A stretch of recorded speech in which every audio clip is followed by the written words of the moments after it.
I'd like to call the July monthly Board of Education meeting to order. Please rise for the Pledge of Allegiance.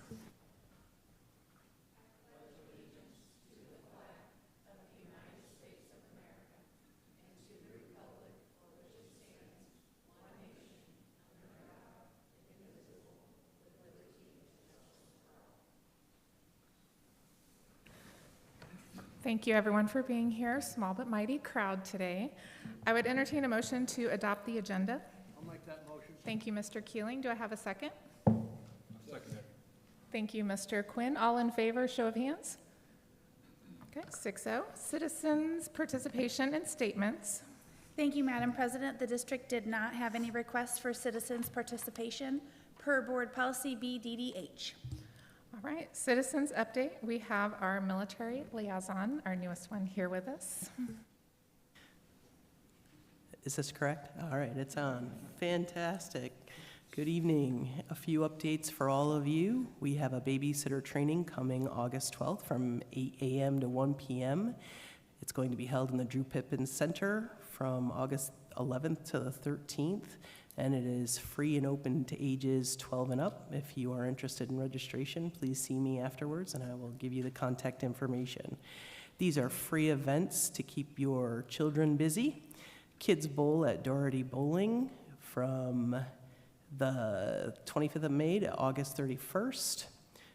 Favorite Wizards Birthday Bash at the Bruce C. Clark Library. It's also free the 31st of July from 1 to 5:30 p.m.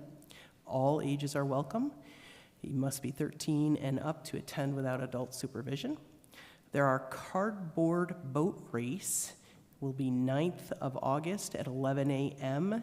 Test your building skills with our cardboard boat race at TA 250 Lake. Check-in will be from 10 a.m. to 10:45. Event begins at 11. Teams will construct a two-person cardboard boat, hopefully, that will float. We have adults and family categories, and the cost is free. Again, I'm happy to provide you information afterwards. And then, of course, safety. Next month, your school district and other surrounding area schools will begin the 25-26 school year. Around 75% of Waynesville school district students have parents who work on the installation. So partnership and mutual support are critical to our shared success. Educating our children is a collaborative effort requiring engaged parents and families. As we prepare for the school year, keep safety in mind, adhering to speed limit and safety belt laws. Whether on or off post, expect an increase in morning and afternoon vehicle and pedestrian traffic when school starts. Expect possible gate delays and additional security presence, and be vigilant and safe while driving in neighborhoods, near crosswalks, and school zones. Be cautious of other drivers and vehicles, especially school buses. Thank you so much. Thank you very much, and welcome to our board. We look forward to partnering with you. Next up, we have district announcements with Mrs. Bales. Thank you, Madam President. Enrollment is now open online for new families who have moved into the district. For more information, families may go to our main website or call Student Services at 842-2092. Just a reminder that before the start of school, 8th graders will need 2 vaccines and seniors will need 1 unless exempted. 8th graders will need the Tdap and the meningococcal vaccine, and seniors will need the meningococcal vaccine. And I apologize if I butchered that. New sports physicals are required every year for middle school and high school students trying out for sports, band, or JROTC teams. New student orientations will be held. Middle school will start on August 7th from 4 to 6 p.m. All 7th and new 8th graders to the district. High school will be held on August 8th from 8 a.m. to 2 p.m. All 9th graders and 10 through 12th graders who are new to the district should also attend, and you can register online at our website. Meet the Teacher Nights will be held August 13th for grades 7 through 12 from 4 to 6 p.m. and August 14th for grades pre-K through 6 from 4 to 6 p.m. And believe it or not, the first day of school, we're about a month away, will be Monday, August 18th. Looking forward to it. Very good. All right. I would entertain a motion to approve our consent agenda. I'll make a motion. Thank you, Mr. Harn. Do I have a second? I'll second that. Thank you, Mr. Quinn. All in favor, show of hands. Okay, motion passes. Community recognition. Dr. Goforth.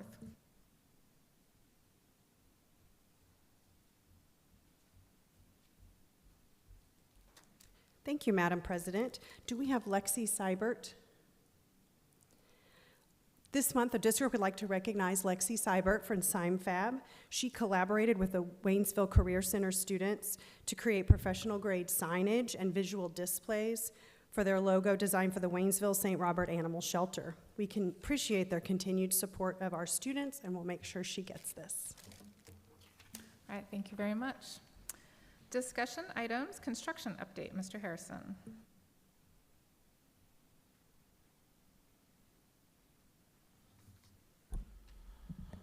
Thank you, Madam President. Excited to provide an update on our active construction projects tonight. And jumping in here, Liberty Elementary first. So the first bid package, BP number 1. This is with Bloomsdale Excavating, working on the major excavation phase of the project. So this picture here is a picture looking towards the west, and this is kind of an overall picture. You can really start to see the shape of the property take place, and as they kind of work towards the final grading and the major excavating being complete on that, you can really start to see the original project that we started with begin to take shape. So excited for that. This picture here kind of shows an aerial from back behind T Highway looking towards those 2 retaining walls that are along T Highway there. Those retaining walls are pretty much complete along through there. This picture shows a retaining wall kind of this would be like the southwestern, the back end of the property there, showing that retaining wall going in. That's kind of the area where the solar farm is going to go. And then this would be the southeast corner of the building going up, and see the retaining wall kind of over there by the Waypoint Church, and in that neighborhood back there, that retaining wall going up. And there will be rails going along all these retaining walls as well. The schedule for phase 1, so in July, the major excavating phase is scheduled to be complete, and so they are on track with that. And so over the next couple next week or 2, we expect that the major portion of that to wrap up. And then they will still be, and that'll be in preparation for Wright Construction to come in for the second phase of the project. They'll be coming in August. And so Bloomsdale is making all preparations now to be ready for Wright Construction in August. They will still be on site, kind of hauling off some of the major material and things like that up until around the October timeframe.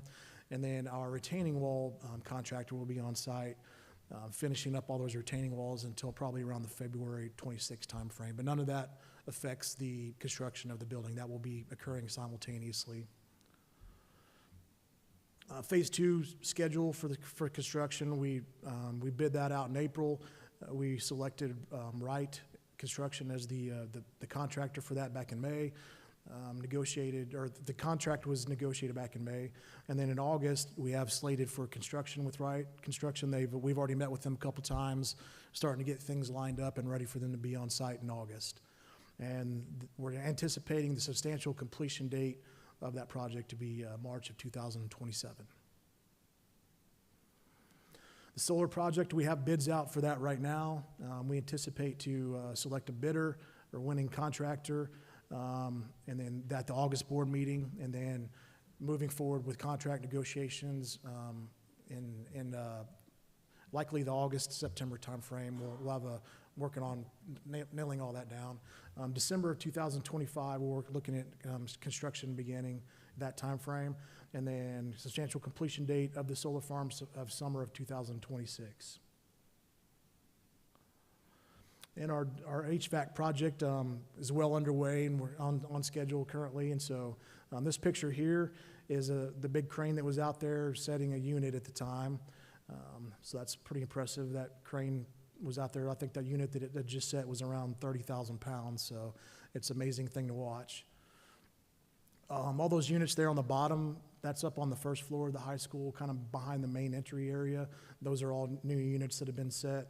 And then you could kind of see that unit up on the top floor up there. That would have just been set previous to me being out on site that day. All units have been set, and they're working on getting all those fired up right now. These are 2 more units that were set on top of the top floor there as well. Update on the schedule. So The main office is available. We have our main office staff in there. The air conditioning, the HVAC system is fully functioning inside the office area, and they are working kind of unit by unit on getting all the other areas brought online. By August 1, we anticipate substantial completion. There may still be some punch list type items to take care of after August 1, but we're still on target to have everything up and running by the August 1st date. Auditorium, we still have some things kind of wrapping up in there, but we do anticipate by August 15th or prior to have everything up and running in the auditorium as well. And we still have our football fields and field houses going for practices and training and things like that. Any questions on any of that? Questions for Mr. Harrison? Exciting Thank you. stuff, thank you. All right, next up, we have our 2025 summer school report. Mr. Henson. Thank you, Madam President. Attached for your review, you will find the 2025 summer school report. The district operated another successful summer school program during June of 2025. A total of 392 high school students completed the first session, and 487 completed the second session. High school students chose from a variety of courses, including core classes, credit recovery, PE, and other electives. We also had 137 of our high school students take a variety of virtual courses through Launch to obtain credit. In grades K through 8, 1,172 students completed summer school classes that were focused on remediation and enrichment. Multi-age STEM-focused classrooms were also offered at each elementary site for grades 3 through 5. I'd be happy to answer any questions you might have.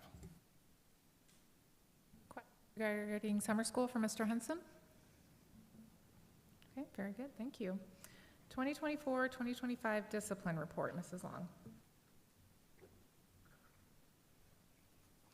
Thank you, Madam President, for the opportunity to review our discipline from the previous school year, this past school year.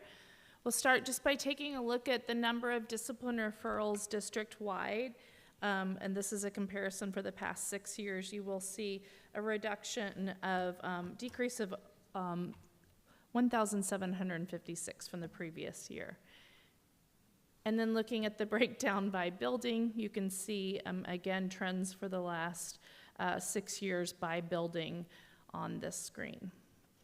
We're almost ready to get rid of the asterisk year with the COVID shutdowns.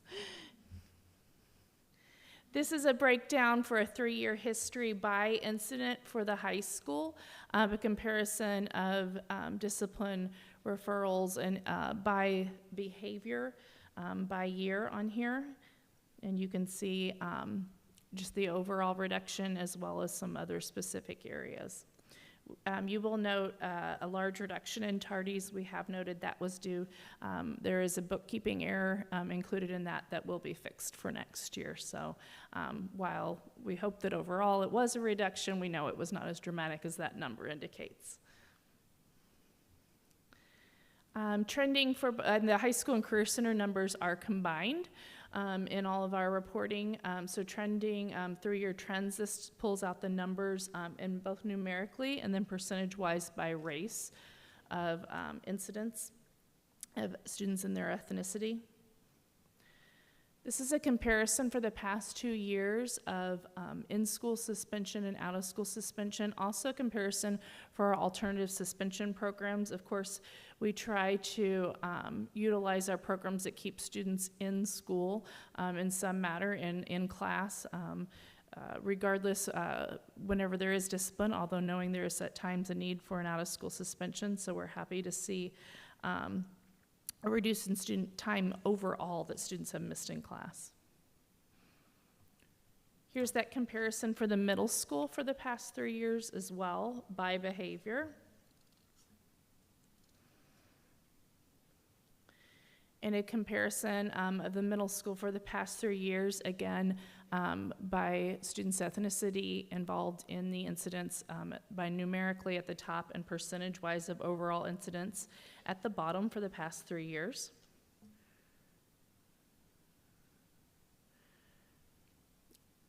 The 2-year numbers for suspensions at the middle school, I'm really pleased to see such a reduction of numbers of OSS and students missing time out of class and out of school altogether. Moving on to our elementary schools and our sixth grade center, the bar graph on the left represents the past 3 years and the number of infractions and discipline that have had the consequence of an in-school suspension. And then on the right, the same information for out-of-school suspension infractions per building. This is a breakdown just of incidents at the sixth grade center, again by ethnicity, numerically at the top for the past 3 years, and then the percentage of overall offenses at the bottom. And then our final slides are the same breakdown by elementary school, numerically on this slide, and then as a percentage of overall offenses on the second slide. This information is really just a starting point for our building administrators. Through their use now of the analytics program that we have, they can quickly access both this information and more details that help them to analyze any areas of concern, areas of potential at risk, both students and overall trends for their building, in order to create support plans as needed. Any questions? Questions for Mrs. Long? Thank you. Okay, thank you very much. Next up, we have our homeless transitional living program, Dr. Washington and Mr. Smith. Thank you, Madam President. We have the honor of speaking about our homeless and transitional living program tonight.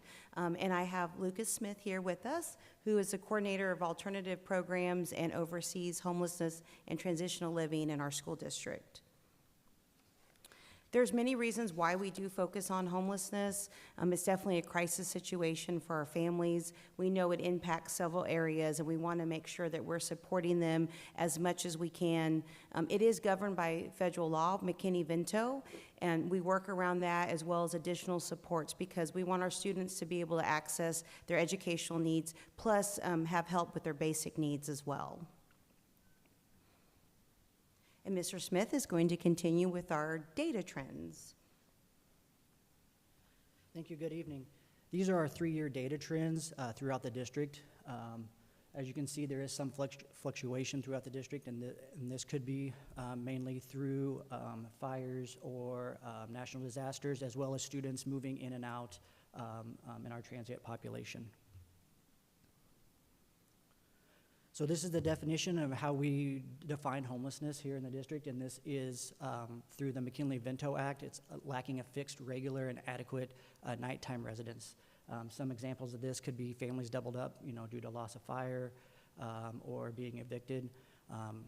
Unaccompanied youth that we see, that's students that have moved out of their homes and are living, with friends and things like that are considered unaccompanied youth.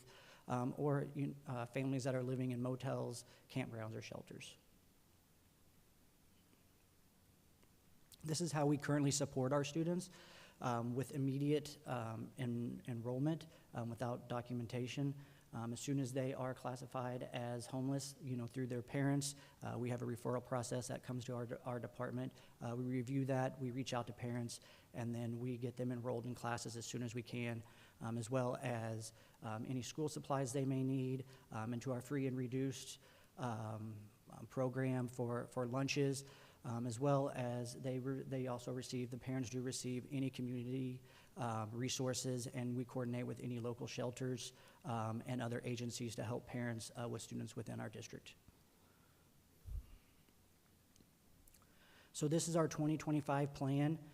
Starting in the first quarter, we will begin at the beginning of school. We will do some training for all staff and support staff to recognize homelessness and to review our referral process.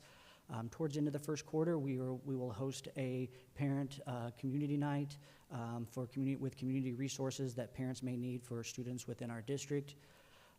Moving on to the second quarter, we usually have breaks, with Thanksgiving break, Christmas break. We continue to provide, hygiene products, food through our free and reduced programs.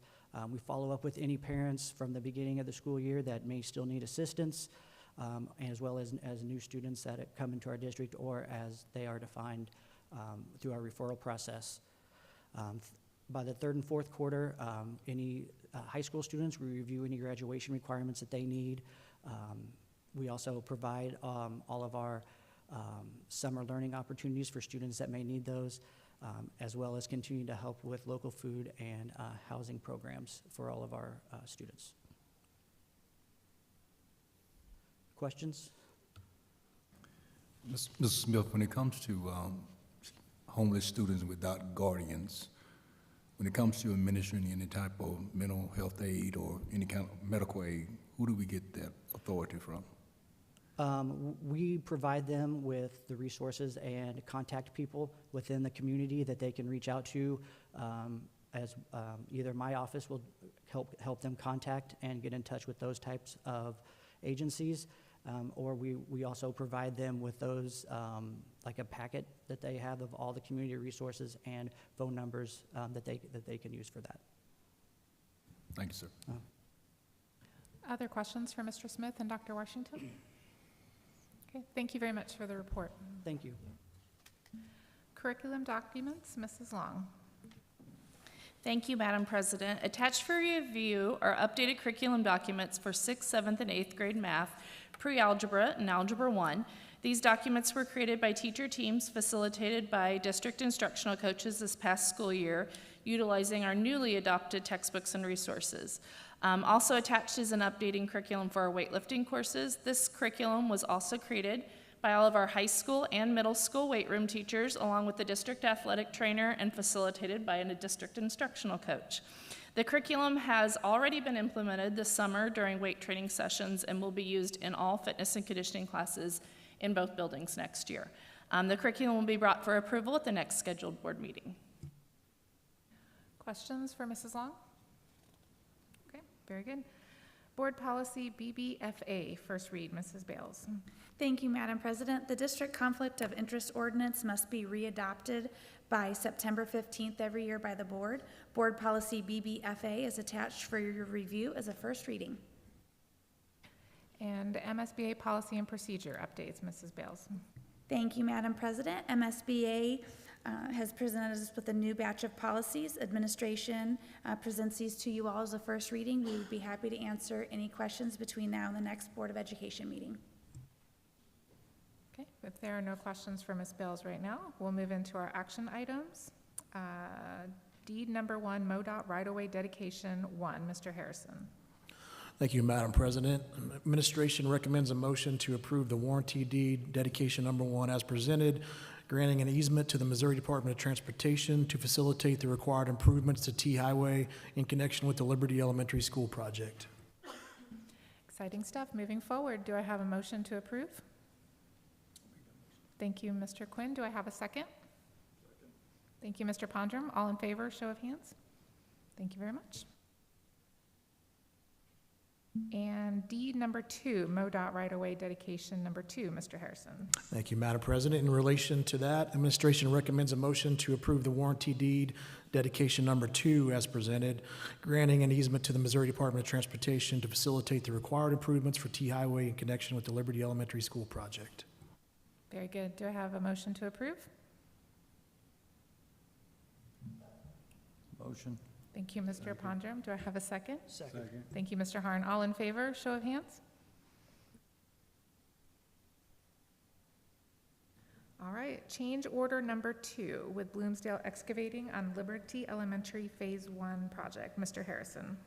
Thank you, Madam President. Administration recommends a motion to approve change order number 2 with Bloomsdale Excavating on the Liberty Elementary Phase 1 project, BP number 1, in the amount of negative $1,050,000, reducing the contract sum to $11,956,386.09. Negative numbers are awesome. Do I have a motion to approve? Thank you, Mr. Keeling. I'm like, you guys.